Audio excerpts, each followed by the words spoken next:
Hola, ¿qué tal amigos? Bienvenidos sean a su canal de cosas interesantes y el día de hoy les traigo una historia muy interesante, verdaderamente interesante de Tamar y Absalón y cómo fue ultrajada y violada por su propio medio hermano. Y esta historia la encontramos en el libro de Segunda de Samuel capítulo 13.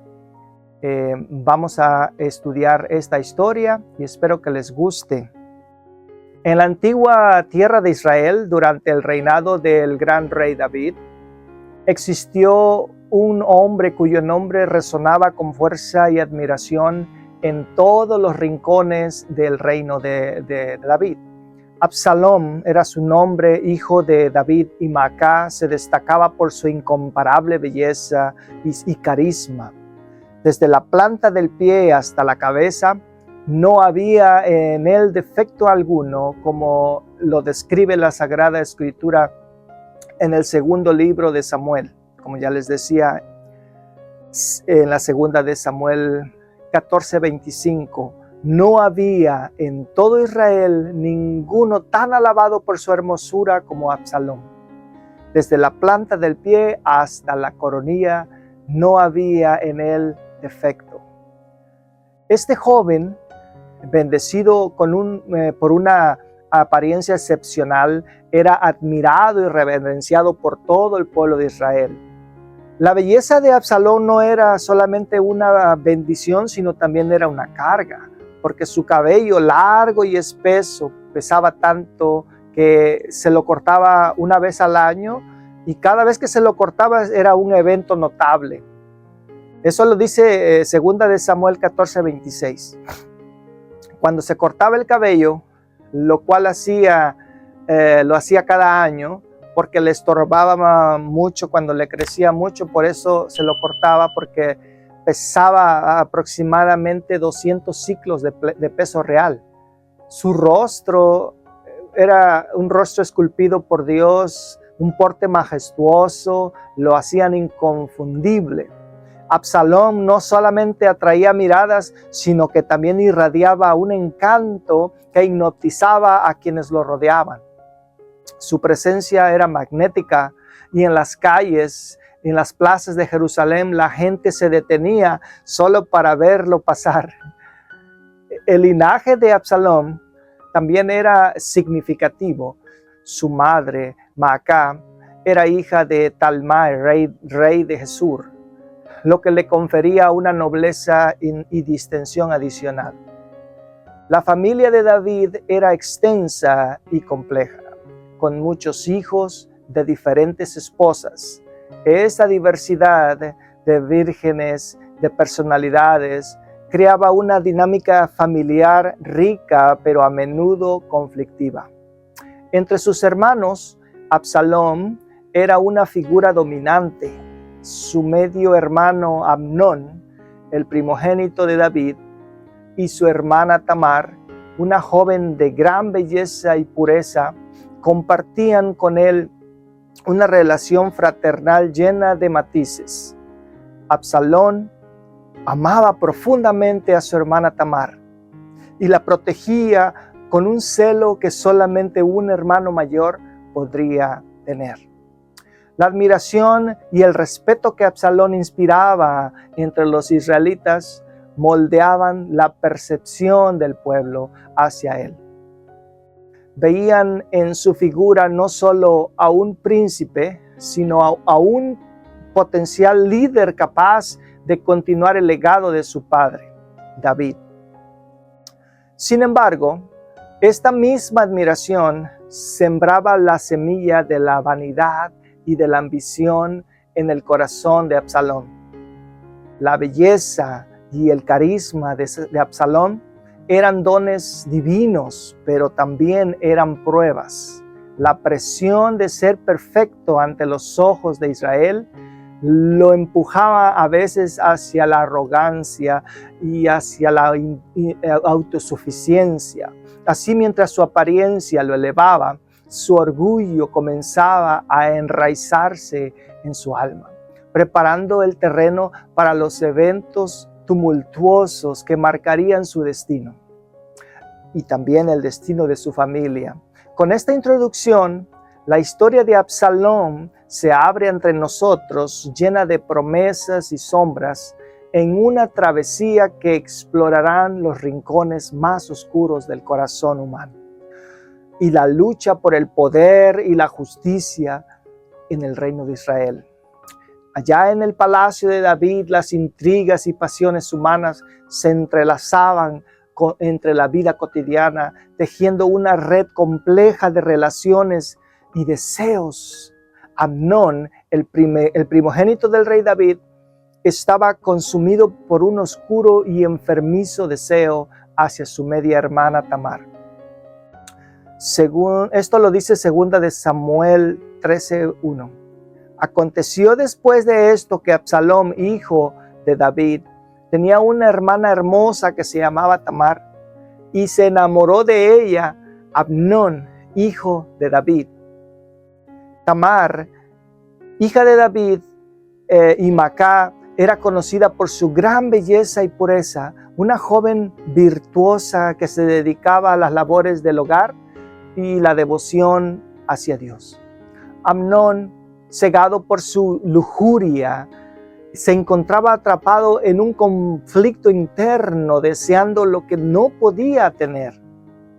Esto lo dice 2 de Samuel 2, y estaba Amnón angustiado hasta enfermarse por Tamar su hermana, pues por ser ella virgen, le parecía a Amnón que sería difícil hacerle cosa alguna.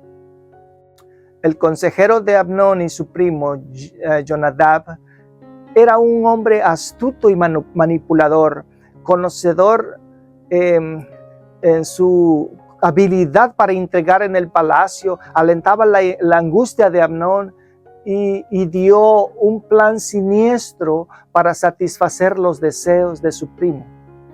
Le sugirió fingir una enfermedad y solicitar la presencia de Tamar para que le preparara la comida y lo cuidara en su enfermedad. Eso lo está relatado y escrito en 2 de Samuel 13:5. Y Jonadab le dijo: acuéstate en tu cama y finge que estás enfermo. Y cuando tu padre venga a verte, a visitarte, tú le vas a decir: te ruego que venga mi hermana Tamar para que me dé de comer, para que prepare delante de mí alguna comida para que yo la vea y coma de su mano. Amnón, desesperado, aceptó el plan, confiando en que la pureza y el cariño de Tamar la llevarían a atenderlo a él sin sospecha alguna. El plan se puso en marcha.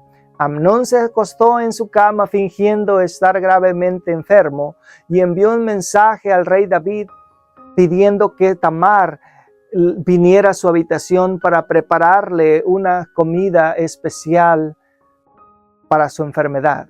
Eso está relatado en 2 de Samuel 13:6. Y dijo Amnón al rey: yo te ruego que venga mi hermana Tamar y haga delante de mí 2 hojuelas para que coma yo de su mano. Tamar, sin conocer las verdaderas intenciones de su hermano, acudió de inmediato con una sonrisa y un corazón lleno de bondad. Entró a la habitación de Amnón, llevando con ella los ingredientes y utensilios para preparar la comida para su hermano. Mientras Tamar trabajaba diligentemente, Amnón la observaba con ojos llenos de lujuria, de deseo, de pasión. Y cuando la comida estuvo lista, Amnón ordenó a todos los sirvientes que salieran de la habitación, quedándose solamente a solas él y Tamar. Eso lo relata 2 de Samuel 13:9. Y dijo Amnón: echad fuera a todos de aquí. Y todos salieron de allí. Ella, confiada en la inocencia y en el amor fraternal, no sospechaba. Y entonces Amnón se acercó a ella y con una voz temblorosa le pidió que le llevara la comida a su cama. Tamar, conmovida por lo que creía era la debilidad de su hermano, obedeció sin vacilar. De repente la atmósfera en la habitación cambió. Eso lo dice 2 de Samuel 13:11. Y cuando ella se las puso, la comida, delante de él, él la tomó y la agarró y le dijo: ven, hermana mía, acuéstate conmigo. Amnón, impulsado por su lujuria desenfrenada, agarró a Tamar con fuerza. Ella forcejeó, sorprendida y aterrada, intentó liberarse. Eso lo dice 2 de Samuel 13:12. Ella entonces le respondió: no, hermano mío, no me hagas tal violencia, porque no se debe hacer así en Israel. No hagas tal vileza. Sus súplicas de ella, de Tamar, cayeron en oídos sordos, porque Amnón, cegado por sus deseos, la forzó a acostarse con él, cometiendo un acto violento y despiadado. Eso lo dice 2 de Samuel 13:14. Mas él no quiso oírla, más que pudiendo más que ella, la forzó y la violó. El horror y la vergüenza se apoderaron de Tamar. Después del acto vil, Amnón sintió un repentino y profundo desprecio por ella. Su amor enfermizo se transformó en odio. Eso lo hizo 2 de Samuel 13:15. Luego la aborreció Amnón con tan grande aborrecimiento que el odio con que la aborreció fue mayor que el amor con que ella la había amado. Levántate y vete, le dijo. Le gritó con mucho desprecio. Tamar, destrozada, suplicó una y otra vez: este mal de echarme es aún mayor del otro que me has hecho. Pero Amnón no la escuchó. Llamó a su sirviente y le dijo que la echara fuera y cerraran la puerta tras ella. Tamar salió de la habitación desbastada, con las vestiduras rotas y cenizas sobre su cabeza. Eso era señal de duelo y deshonra. Eso lo dice 2 de Samuel 13:19. Entonces Tamar tomó ceniza y la esparció sobre su cabeza y rasgó sus ropas de los colores con que ella estaba vestida. Y puesta su mano sobre su cabeza, se fue gritando. Llorando inconsolablemente, buscó refugio en la casa de su hermano Absalón. Absalón, al verla en tal estado, inmediatamente él comprendió lo que había sucedido. ¿Ha estado Amnón contigo?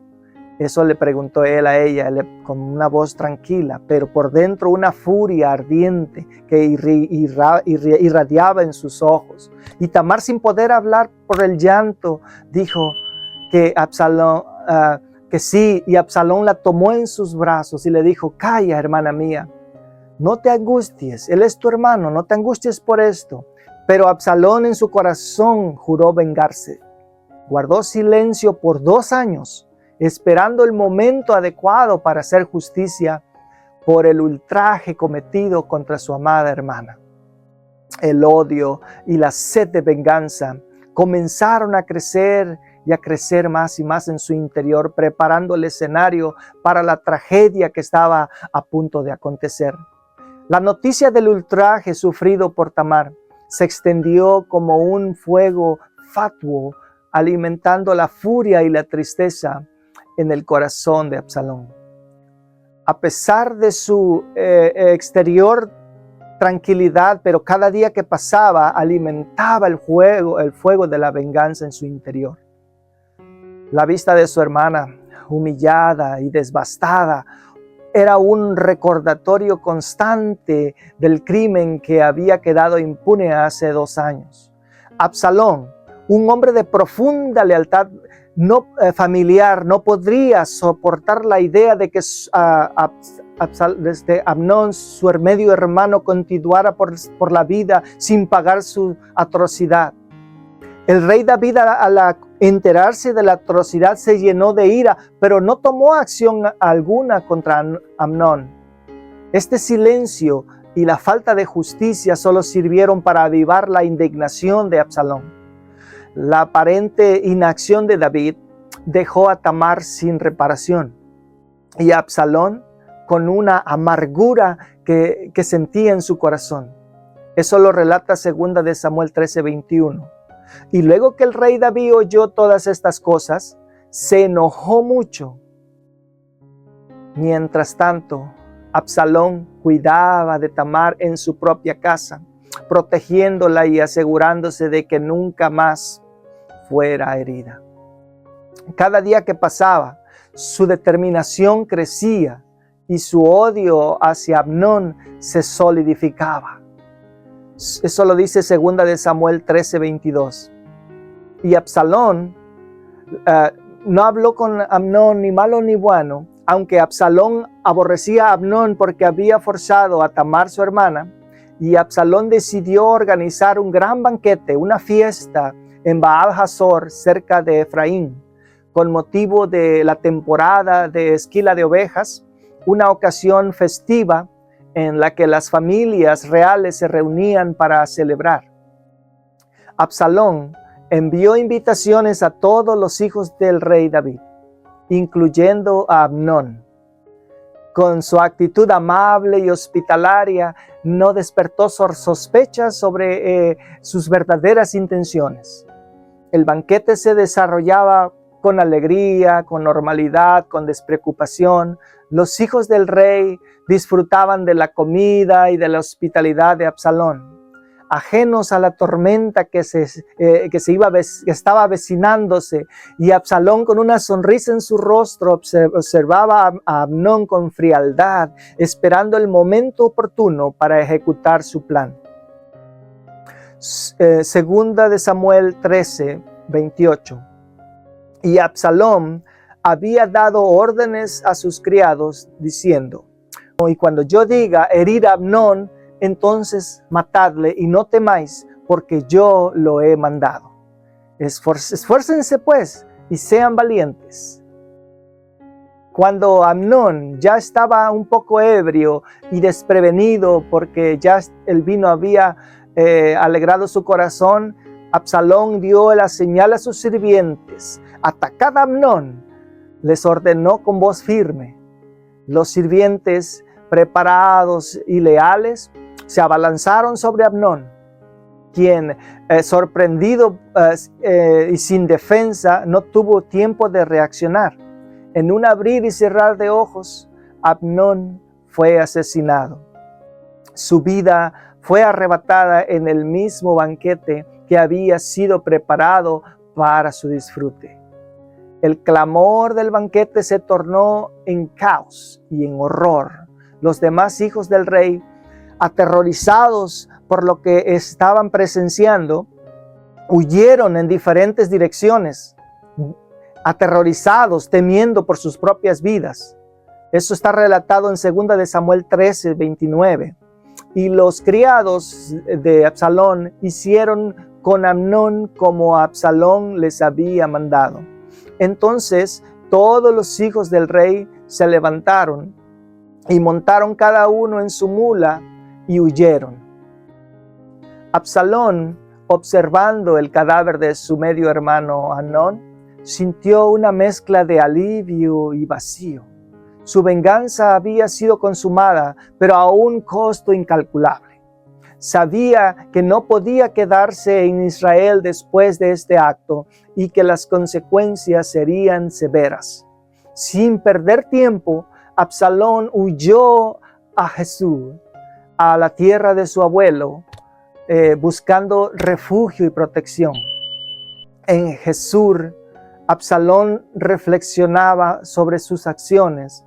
Había vengado a su hermana, pero también se había convertido en un asesino, en un prófugo de la justicia, un hombre marcado por la sangre de su propio hermano Amnón.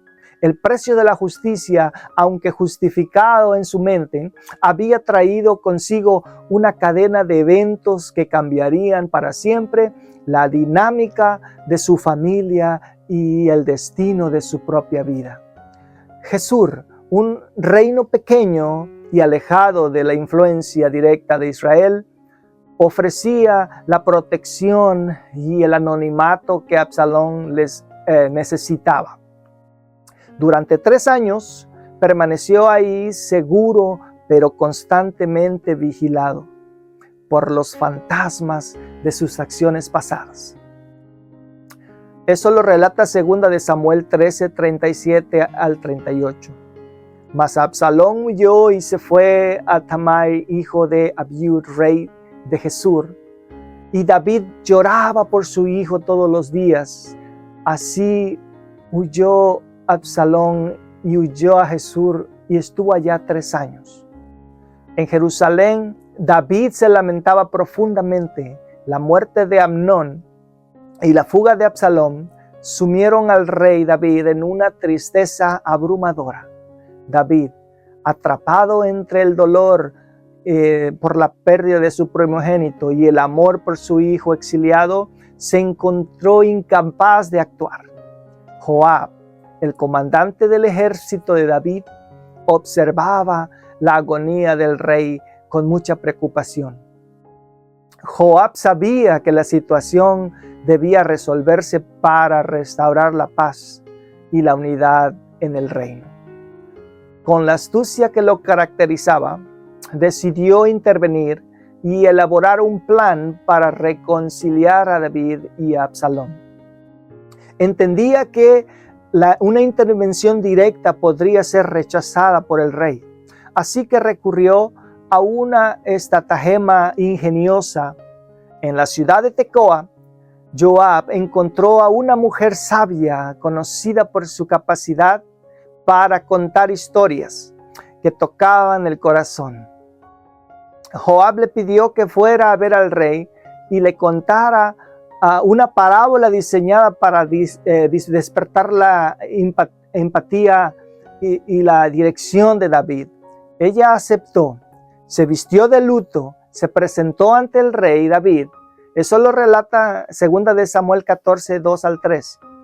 Y le dijo: yo te ruego que finjas estar de duelo y te vistas de ropas de luto y no te unjas con óleo, sino preséntate como una mujer que desde mucho tiempo ha estado de duelo por algún muerto, y entrarás al rey y le hablarás de esta manera. La mujer de Tecoa comenzó su relato con una voz llena de aflicción.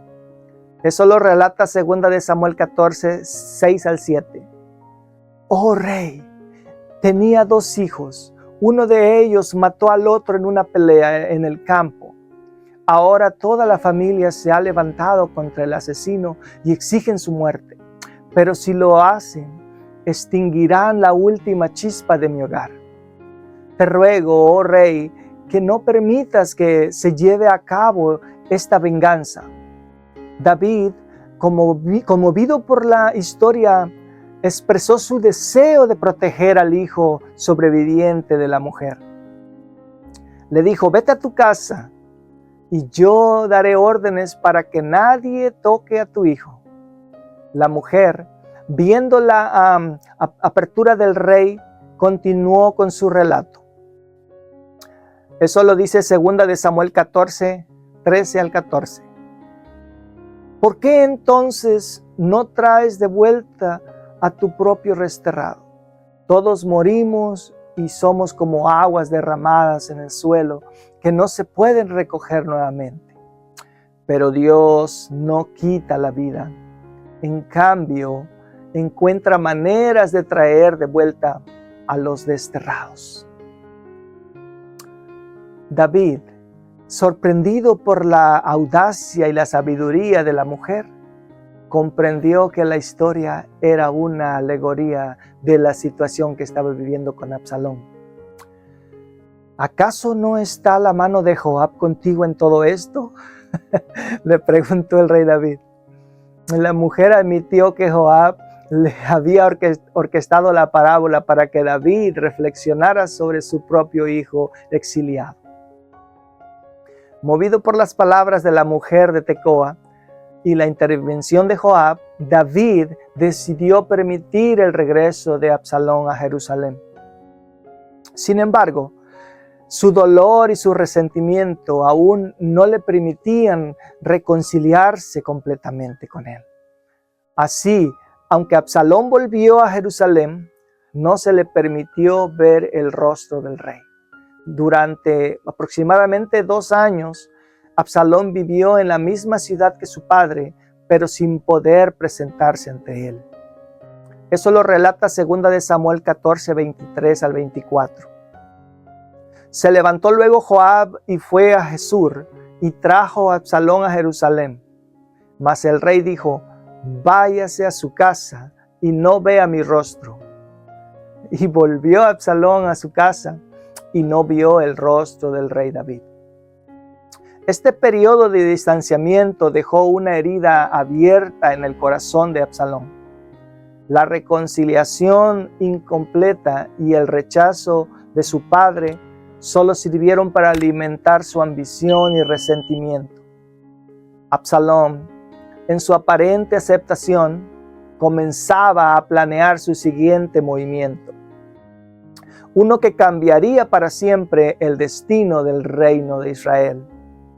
Después de 2 años de vivir en Jerusalén, sin poder ver a su padre, Absalón finalmente logró ser presentado ante el rey David gracias a la insistencia de Joab.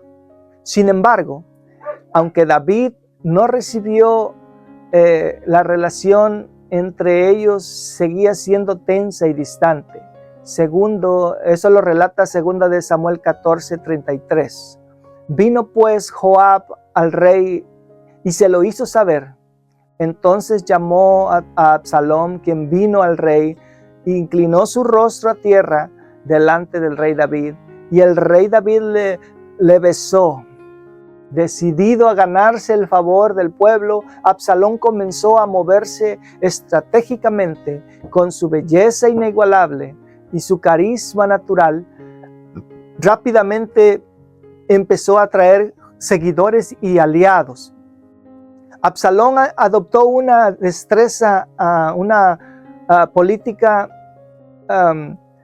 astuta y se mostró en el palacio donde las personas venían trayendo sus peticiones ante el rey. Absalón, con una sonrisa y palabras amables, saludaba a cada persona y les preguntaba: ¿de qué ciudad eres? Escuchando atentamente las quejas de todas las personas. Y luego les insinuaba que su causa no recibiría la atención adecuada bajo la administración de su padre. Eso lo relata 2 de Samuel 15, 3 al 4. Entonces Absalón les decía: mira, tus palabras son buenas y justas, mas no tienes quien te oiga de parte del rey. Y les decía a Absalón: ¿quién me pusiera por juez en la tierra para que viniesen a mí todos los que tienen problemas o algún pleito, y yo les haría justicia? Con estas palabras, Absalón no solo se simpatizaba con las dificultades del pueblo, sino que también sembraba dudas sobre la capacidad de su padre David para gobernar con justicia. Gradualmente Absalón comenzó a ganar la simpatía y el apoyo de muchos en Israel. Besaba a la gente, a las personas, todos los que se postraban delante de él, mostrándoles una cercanía y humildad que contrastaban con lo que el rey hacía. Esa táctica no pasó desapercibida y su popularidad creció en todo Israel. Eso lo relata 2 de Samuel 15, 6. De esta manera hacía con todos los israelitas que venían a él, y así robaba a Absalón el corazón de los hijos de Israel. Finalmente, con su base de apoyo firmemente establecida, Absalón decidió dar el siguiente paso en su ambicioso plan. Solicitó permiso a su padre para ir a Hebrón, pretextando cumplir un voto que había hecho ante el Señor. David, sin sospechar de las verdaderas intenciones de su hijo, le concedió el permiso. En Hebrón, Absalón se proclamó rey, anunciando su rebelión contra su padre David. Envió mensajeros a todas las tribus de Israel declarando que el momento de su ascensión había llegado. Eso lo relata 2 de Samuel 15:10. Cuando oigáis el sonido de la trompeta, diréis: Absalón reina en Hebrón. Proclamaron los mensajeros. La rebelión se extendió rápidamente y muchos de los que se habían sentido atraídos por la promesa de un nuevo liderazgo se unieron a la causa de Absalón. La traición y el deseo de poder se manifestaban ahora abiertamente y la división en el reino de Israel se hacía cada vez más profunda. David, al enterarse de la rebelión de Absalón, se vio obligado a huir de Jerusalén para evitar un conflicto directo en la ciudad santa. Con el corazón pesado y rodeado por sus fieles seguidores, cruzó el arroyo de Cedrón y subió el monte de los olivos, llorando y descalzo, una imagen de la desesperación y la humildad.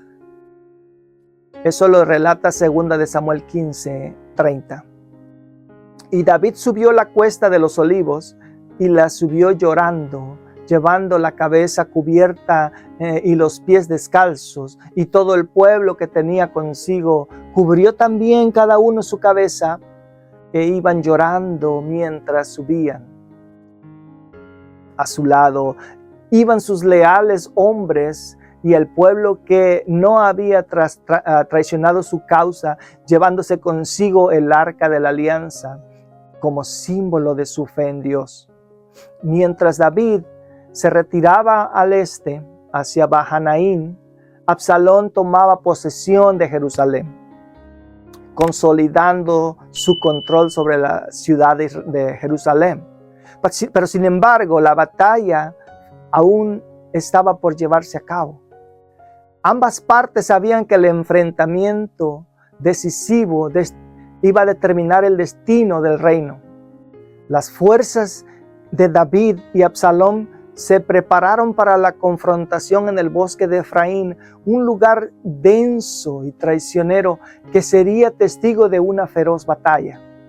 Los ejércitos se encontraron en medio del espeso bosque, donde el terreno accidentado y la densa vegetación convirtieron el combate en un caos de emboscadas y enfrentamientos cuerpo a cuerpo. Eso lo relata 2 de Samuel 18:8. Y la batalla se extendió por todo el país, y fueron más los que destruyó el bosque aquel día que los que destruyó la espada. La batalla fue intensa y brutal. Las tropas de David, lideradas por sus experimentados generales Joab, Abisai, luchaban con valentía y estrategia. Aunque numéricamente inferiores, su habilidad y conocimiento del terreno les dieron una ventaja crucial. En medio del fervor de la batalla, Absalón, montado en su mula, se encontró huyendo por el bosque. De repente, su larga y hermosa cabellera, símbolo de su vanidad y orgullo, quedó atrapada en las ramas de un gran roble. La mula continuó su camino, dejando a Absalón colgado en el árbol, indefenso y vulnerable. Era una ironía cruel de aquello que tanto había cultivado y cuidado. Ahora lo traicionaba en el momento más crítico de su vida. Uno de los soldados de David vio a Absalón colgando en el roble y fue a informarle a Joab. Y a pesar de las órdenes explícitas de David de tratar con gentileza a su hijo por amor a él, Joab, pragmático y decidido a acabar con la amenaza de una vez por todas, decidió actuar. Y no perderé más tiempo, dijo él.